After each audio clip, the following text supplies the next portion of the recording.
We heard you. You were like, please don't tell us about the cards that are the most expensive that came out just in Korea or out of the most expensive products. Tell us about the cards that are just the most basic versions. That's what we're doing today.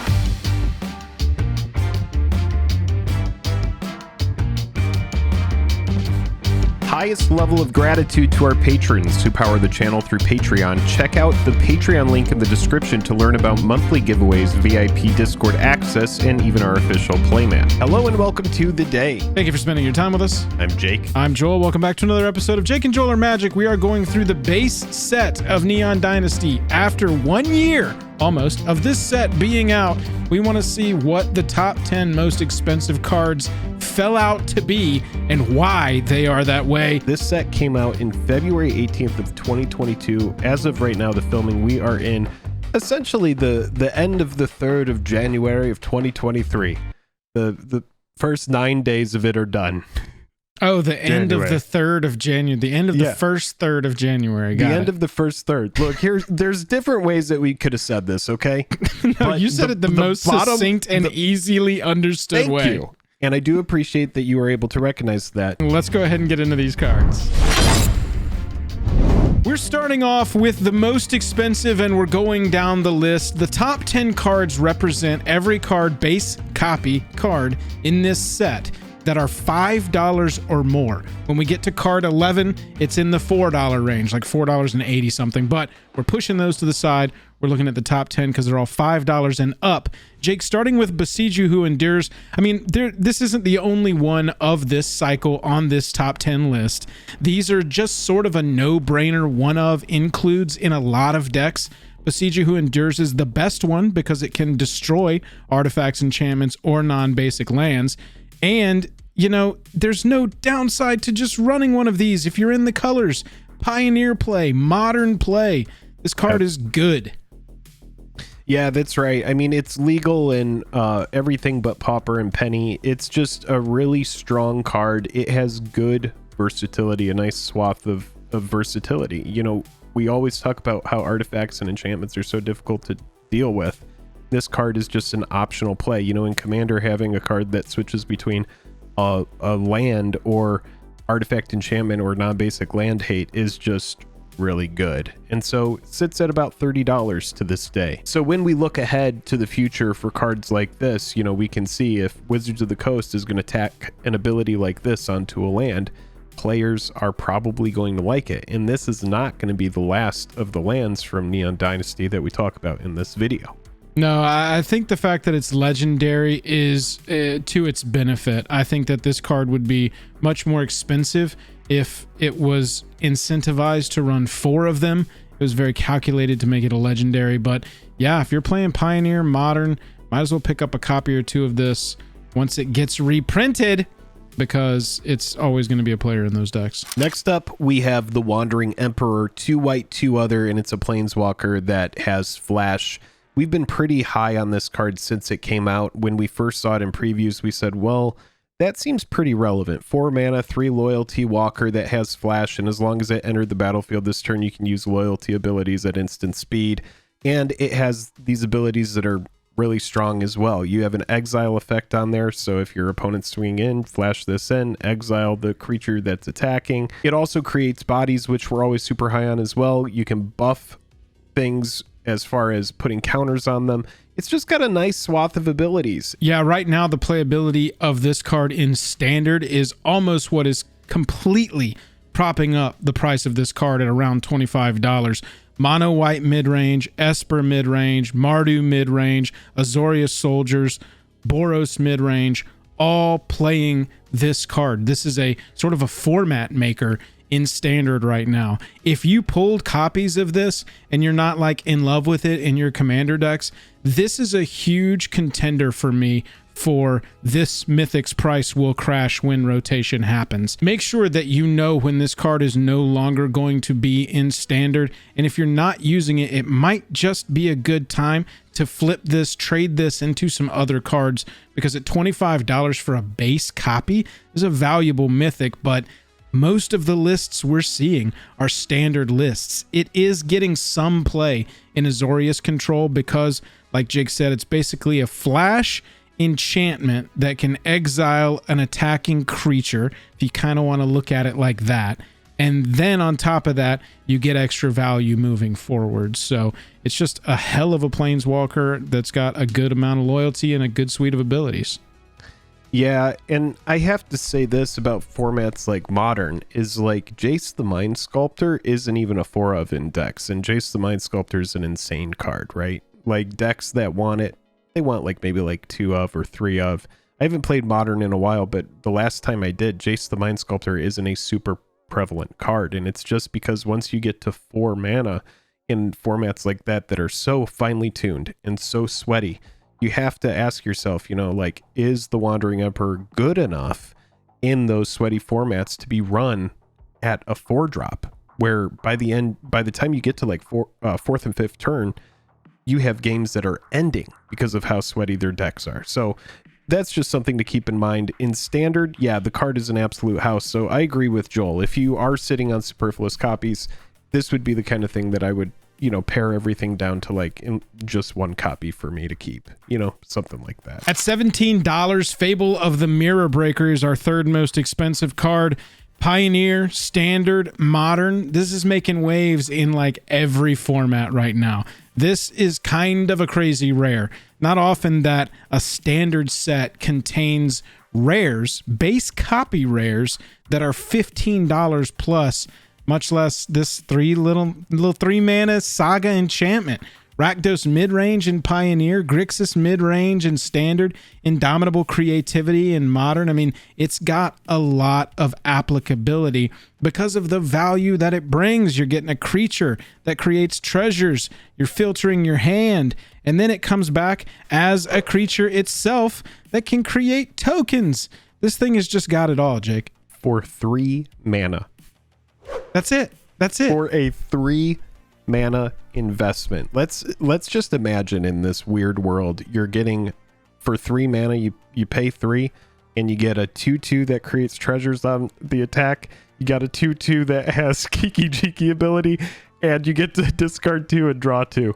Like, all for 3 mana. And yes, you get it over the course of a couple turns, but it's stupid value.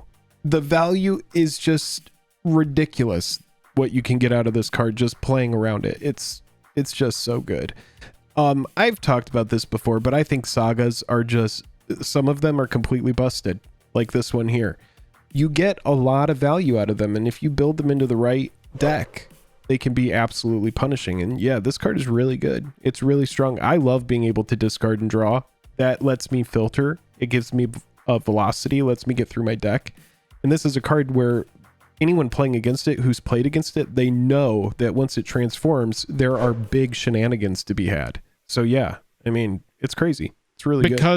Because it's playable in some of those extended constructed formats, I think this card will be around for a little while. I don't think this one's like Wandering Emperor, where I'm like, you might want to sell right now while it's peaking. I think that this one is going to have some applicability for a nice little while. When we were talking about Boseiju, we said that that would not be the last of the legendary lands from Neon Dynasty that we would talk about. And Otawara Soaring City, I might have said that incorrectly, but this card is really good. You can play it as a land, or you can return target artifact, creature, enchantment, or planeswalker to its owner's hand using the channel ability. These lands don't have any downside to just run one in your deck. It is your island that you needed with upside if you draw it late.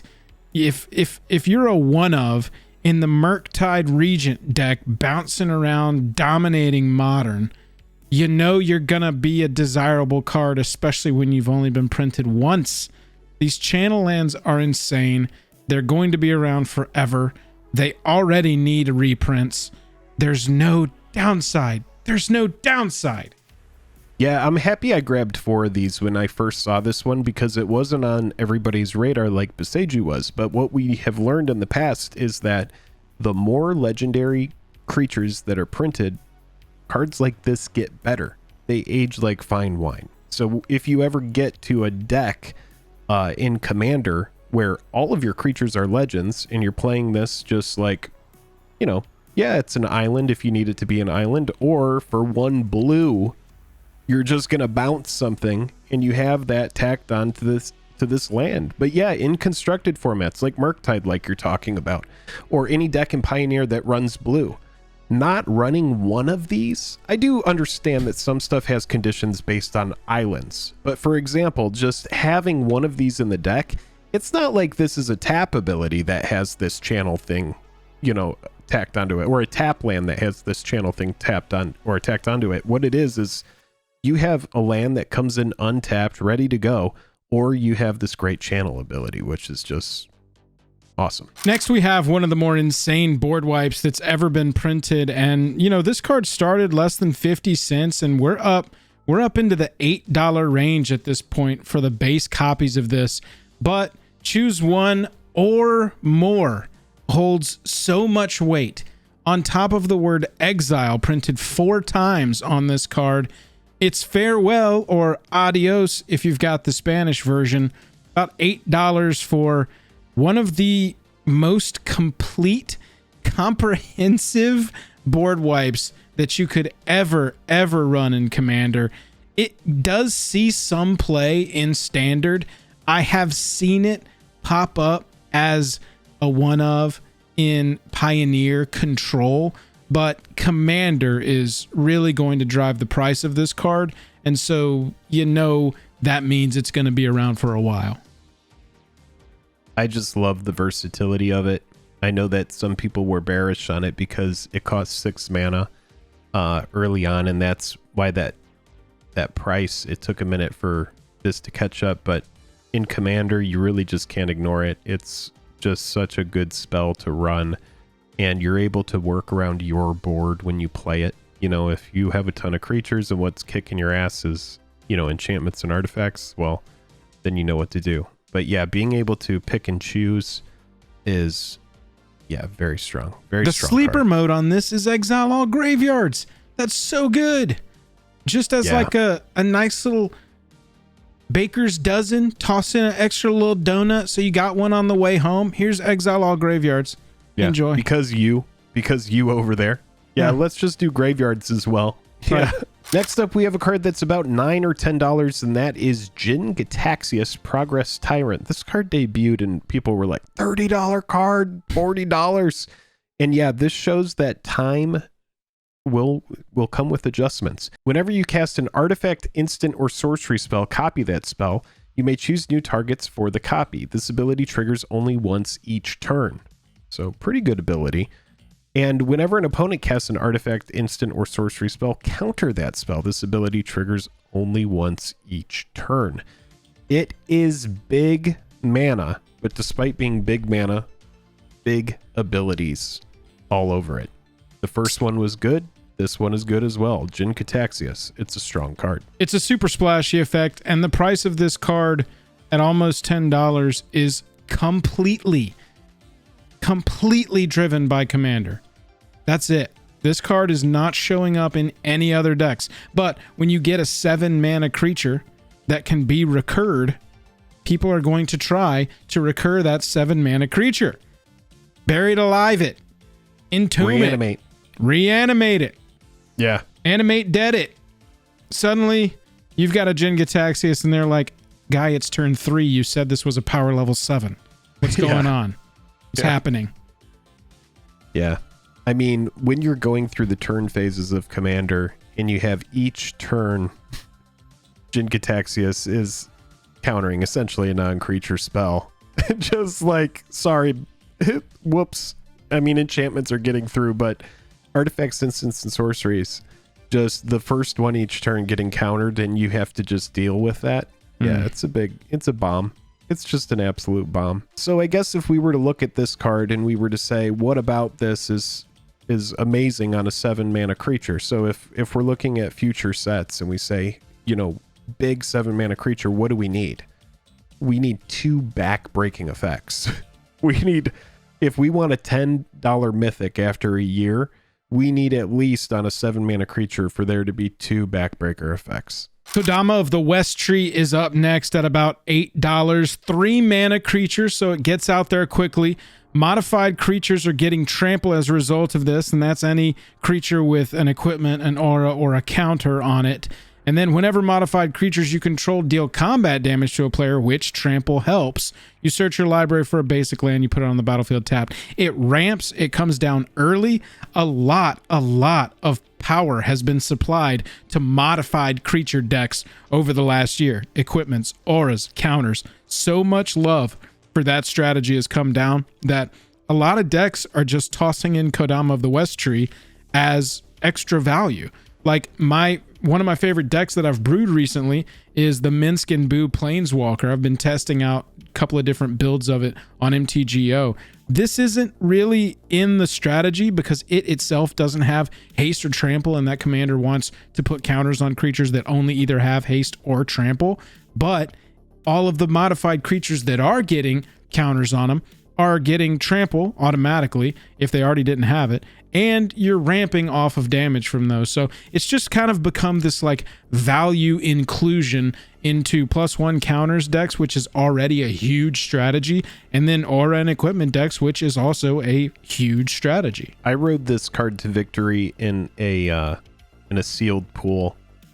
It was built into a good deck, but Kodama did absolute work.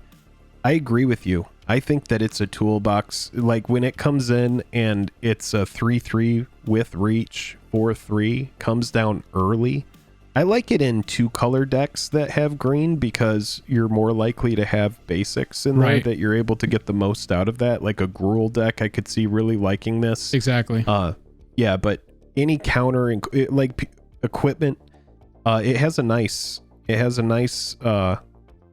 equipment, auras, and counters. Like that's a good range for this card to fit in. And so yeah, I think it's a really strong card, and being able to ramp out like that, yeah, it's a must kill. It's another creature on this list whose price is completely driven by commander. It's not showing up in any constructed formats right now. Next up, we're talking about another one of the legendary lands. Are you surprised? It's Eiganjo, Seat of the Empire. And this one is going to give us the ability to either play a land or deal 4 damage to target attacking or blocking creature. So if we have no legendaries on the battlefield, we're going to be able to channel this for 3. So just having this in hand, maybe you didn't get one of the removal that you're running, like your Prismatic Ending or Path to Exile, but you have your Eiganjo and you don't need it as a land. Well, now you have a little removal spell in your back pocket.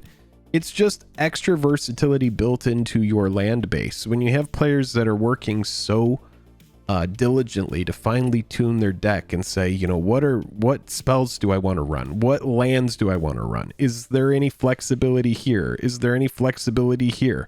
Well, now all of a sudden, one of your planes that you were running, you can sub that out, and you have either a planes or a planes that has this ability tacked into it. There's no better way to describe it. I think for future sets, when we see cards like this, we have to be like, whoa, put a pin in that, because this one was low end. This was one of the low end ones when it first came out. Now, I know it's not super expensive right now, but I would say give it time. And also the extended versions of these, which we're not even talking about in this video, yeah, those are going to be where the real premium is. It's a 2 of in a legacy deck. I mean, it's just ridiculous. This fits so well into mono white, and mono white is an archetype across almost every constructed format. Mono white standard, mono white legacy, mono white pioneer, all running this. Additionally, Azorius Control in Pioneer, Hammer Time in Modern. Why not just run one of these? If you're in mono white, run 2 of them, because if you see one, great, you've got your land. If you see a second, great, you've got the channel. It doesn't matter if you see it more than once. Running 2 of, you're good to go. It's like a why not situation. And so this one, it's like all the rest. They already need to be reprinted. Give it time, like Jake said. This is at $5 now, but the only thing really keeping the price of these in check is the fact that they printed legendary on there, thank God, so that there wasn't just a bunch of like shoe-in lands that automatically go in any decks of the colors, because Yeah, these are so good. They're so good. They just go into whatever. Junji the Midnight Sky premiered at around 15 and has slowly come down, but it's sort of evened out. It's been bouncing off that $5 line, and that $5 just above, just under $6, kind of where it's been living. And so I think this is a safe pickup at this point. Junji is only driven by Commander. The only place this is showing up is in Commander, but that dies trigger, the more cards that come out, it's one of these types of cards, right? The more cards that come out that support dies triggers, or if we get, you know, a dies Panharmonicon, any of that kind of stuff is just going to make this card even better than it already is. I don't care about the first mode. The second mode, you're going to get a non-dragon creature card from your graveyard straight onto the battlefield, just straight up. And that's after they deal with a 5/5 flying menace threat in the air. So you got a lot of upside on an already powerful creature that if you're in the right deck, you can probably sack, get something back, recur this, sack it again, get something else back. You're just in this loop of, I have a creature on the battlefield that I don't care if it dies, and that is a strong position to be in. Yeah, and it's target non-dragon creature card from a graveyard. So that's anybody. So yeah, you have something here where if you want to use it to make everybody lose 2 cards, it's okay. Mind rot everybody. It's fine. I love the menace too. I like menace in the air. That's difficult to block. We were just talking about how good recursion is, so let's talk about it again on one of the channel lands. Takanuma Abandoned Mire either comes in as a land that taps for black mana, or it has a channel ability for 1 black and 3 other. Discard Takanuma Abandoned Mire, mill 3 cards, then return a creature or planeswalker card from your graveyard to your hand.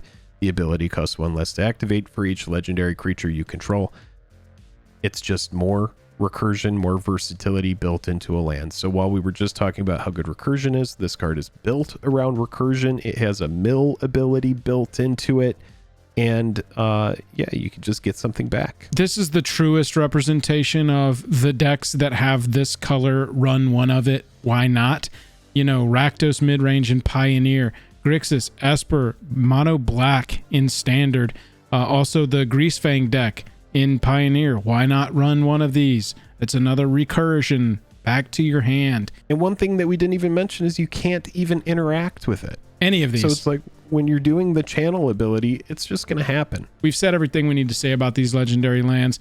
They just are going to be sort of ubiquitous in Constructed for probably a very long time. So in the future, when we're looking at cards from sets that are good, let's make a checklist. We had versatility here. We had lands that had abilities built into them.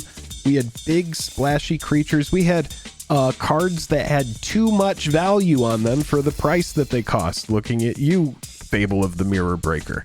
Cards like that, players are going to gravitate toward. You're just getting so much value. It's easy to build around. Instant speed is another big thing. There was only 1 sorcery on the entire list besides the creatures and the lands and the enchantment. You know, channel an ability that can't be interacted with. These kinds of things that are just going to happen, sort of a can't be countered almost. This is what you want to look for when you're analyzing powerful cards. Let us know if you've been playing any of these. You know how powerful they are, and you can tell us a story firsthand. Let us know if you're tired of seeing any of these on like Arena or something. Love to talk to you about it down in the comments. Other than that, if you liked the video, like I said, hit that subscribe button. It's super free, super helps us out. Other than that, Jake, I'm tapped out. And I will see you later.